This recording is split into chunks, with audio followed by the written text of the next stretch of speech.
Anupama show से related update लेकर आ चुके हैं हम आपके बीच में, और हम इस वीडियो में बात करने वाले हैं आखिरकार शो में जो हो रहा है वो कितना सही कितना गलत, और गलत अगर चीज़ है तो क्या उसको ठीक करने की जिम्मेदारी किसकी है। और किसी को अगर कमज़ोर मानकर उस पर 10 तरीके की बात करते रहो तो ये उस कमज़ोर इंसान की जिम्मेदारी होती है कि पलट कर उसे समझाए। मैं बात कर रहा हूँ अनुपमा की, और बात कर रहा हूँ मैं राही की। राही एक ऐसी लड़की है जिसको कभी अनुज और अनुपमा ने एक अनाथ आलय से उठाया था। उसको सब कुछ दिया, इन दोनों ने सब लाड़ प्यार देके उसको सारी अच्छी परवरिश दी। लेकिन जब से राही आ रही है, आप लोग थोड़ा समझना इस बात को कि आप नोटिस करना कि राही से पहले अनुज अनुपमा की लाइफ और राही के बाद अनुज अनुपमा की लाइफ कितनी ज़्यादा चेंज हो गई है। इसमें कोई दो राय नहीं हो सकती कि राही के आते ही अनुपमा की ज़िंदगी बद से बदतर हो गई है।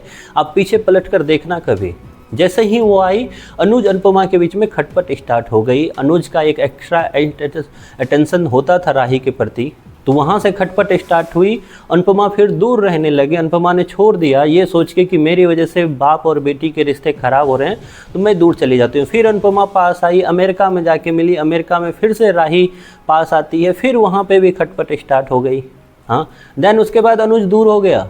अनुज दूर हो जाने के बाद अनुपमा ने फिर जिम्मेदारी पकड़ ली। उसकी जिम्मेदारी पकड़ के उसकी शादी हो गई। उसके शादी के बाद उसके सारे जो पति हैं उसके परिवार वाले, अगर कोठारी परिवार ये कह रहा है कि अनुपमा और शाह परिवार की वजह से ही मेरे बेटे की मौत हुई और शाह परिवार नहीं रहता तो शायद मेरा बेटा जिंदा रहता, तो अनुपमा को भी तो कहने का हक है कि मेरी बेटी नहीं होती तो शायद इतना झमेला ही नहीं होता, या फिर मेरी बेटी की शादी ही मैं कोठारी परिवार में नहीं करती तो शायद इतना झमेला ही नहीं होता। चीज़ें तो दोनों तरफ से सिमिलर ही हैं कि इतनी मतलब लाव लश्कर वाला परिवार जिसमें बेटा ड्रग्स में डूबा हुआ है, दूसरा बेटा बिल्कुल फोकस एक चीज़ पे लगा पड़ा है, किसी के पास दिमाग नहीं है, तो अनुपमा भी तो ये चीज़ बोल सकती है।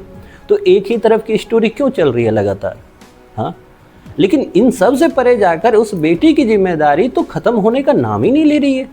अब वो बेटी इतने महीनों बाद अगर मुंबई में अपनी माँ को देख रही है तो बीच रोड पे कौन सी बेटी इस तरीके से अपनी माँ को धक्का देती है जो आने वाले एपिसोड में आपको दिखाई देगा। कौन सी बेटी इस हद तक जाके, अरे भाई आपके ससुराल वालों ने बोला ठीक है मान ले, लेकिन तुम क्यों वो सोच के बैठी हुई हो कि तुम्हारी माँ ने तुम्हारी ज़िंदगी ख़राब कर दी? क्या सच में तुम्हारी ज़िंदगी तुम्हारी माँ ने ख़राब की है? क्या गलती है उसकी? लेकिन आप एक बेटी होने के नाते शायद आज साबित कर रहे हो कि शायद उनकी बेटी आप नहीं हो, इसलिए आप ये ऐसा सोच रहे हो। काश उनकी आप बेटी होते तो शायद आपकी फीलिंग कुछ और होती। हाँ, सीरियल में दिखा रहे हैं कि अनुपमा की आहट का महसूस हो रहा है, अनुपमा की एंट्री महसूस हो रही है राही को। ये कैसा महसूस है जो आते ही बदतमीजी पे उतर जाती है? आई नो कि कुछ राही के फैंस होंगे, उनको बुरा भी लगेगा, लेकिन जो मेकर्स स्क्रिप्ट पकड़ा रहे हैं ना, वो एक माँ बेटी के रिश्ते को बिल्कुल, क्या बोलूँ, उसको बिल्कुल दाग दाग कर रहे हैं।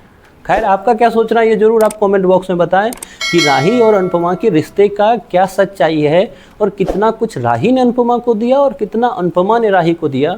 इस चीज़ को लेकर आप ज़रूर कमेंट बॉक्स में अपनी राय दें।